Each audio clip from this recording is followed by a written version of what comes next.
Trisomy 18 is a genetic disorder that develops at conception. Basically, it is a chromosome disorder that happens when the cells divide. It gains an extra chromosome. In that, Kaylee was diagnosed with Trisomy 18. We don't fully understand why an extra chromosome causes so much problems, but it seems that the incorrect instruction set results in extra proteins being made. What we know is that it affects every system in the body. There is almost always a heart defect, often very serious.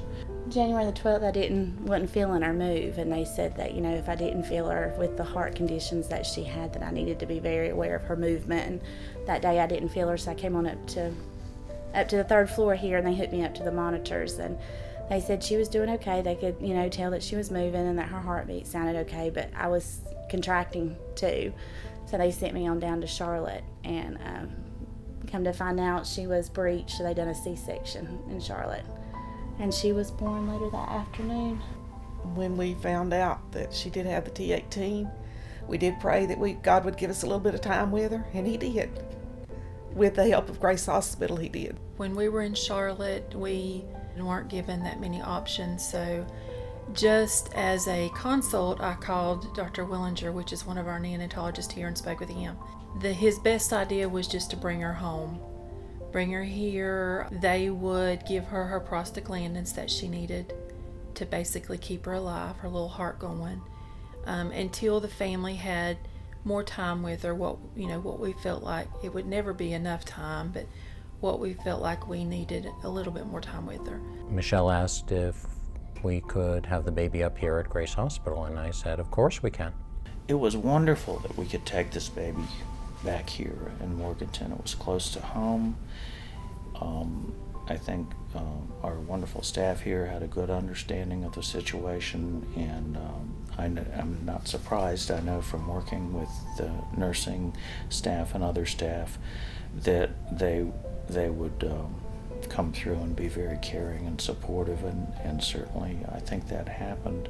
Every time I was here with Kaylee or anything, they were always helping to us too. They were always asking if we wanted anything or if we were okay. And anytime anything would happen with Kaylee, they'd be right in there, and they were really quick and they were really good. And we appreciated it a lot. After we got her here, it was just the outcome was the same, and we were aware of the outcome, but everything else just changed. The whole atmosphere, the whole family dynamic, everything changed. Everybody got to come and spend time with her and love her and hold her and be there for Natalie and Jesse and be there for us. They made me feel at home. When I had to leave the room or cry, they were always in the hallway to hold me or talk to me. Dr. Newell would come in and sit and talk for 30 minutes if he had to, just to explain everything, and just felt like a family member. So are the NICU nurses. Any time of day I needed them or questioned anything, they were just so compassionate, and it meant a lot to me with everything we were going through. She did really good here, and I can never, ever repay my hospital family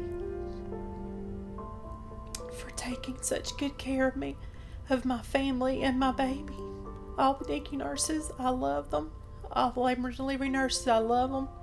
Kat, she worked sometimes on the weekends and at night, and I'd come in the next morning and she'd have a hat made for her and little shoes to go along with it. She'd knitted through the night with her. And one morning we came in and there was an envelope in her little bassinet, and she'd done footprints of her all night to make sure every one of the family members had footprints of her. And we got tickled. We'd ask her every night when we took her in what was her art and crafts going to be for that night, because she always seemed to have arts and crafts night with Miss Cat. I guess we really just took advantage of every moment we got with her so that we wouldn't miss any opportunities that we had. So we were here every day after school. My outcome of this would be that I want everybody to realize what the hospital did. From the nurses, Amy, Sherry, Ashley, Kat, Jessica, Tammy, all the way down, to the little old girl who came in and cleaned the room. That little girl cleaned harder than anybody I've ever seen clean a room before. She was wonderful. Dietary people were so nice to us. Everybody was. The third shift floor nurses out on the labor and delivery floor, everybody. The doctors, and chaplain, we couldn't ask for any better. And that's what I really want to get across, is how we came from Charlotte to here and what a difference it made in our lives and it impacted us. Most babies do well, but not every baby, and part of our job is to support families during difficult times. And I certainly hope we did a good job. But you just be neighborly and friendly and supportive and treat them as if they were your brother or sister or best friend. And what would they want? They would constantly come into the room every couple minutes and just talk to us and laugh with us and joke around with us and just have a really good time and try to take our mind off the situation. And there was always food and drinks that they would bring in to keep us comfortable, and they just always found really good ways to make sure that we were okay. Thank you so much for your compassion and your support and your love. Dealing with what we had to, I don't feel like any parent should ever have to go through anything like that. And just you being here and being supportive and caring just made the journey just a little bit easier, and it still does, to know that there's people that actually care and want to be here to help us. We just greatly appreciate taking care of our baby while she was here. I think we all had an experience we'll never forget. You have to have family. I've often said I don't know how people get through it without their faith and out their family. Don't know how you survive this stuff. People here at Grace certainly helped us with it, and that's one reason we wanted to do the celebration. It was so everybody would know what all they have done for us and let them be aware, how grateful we are.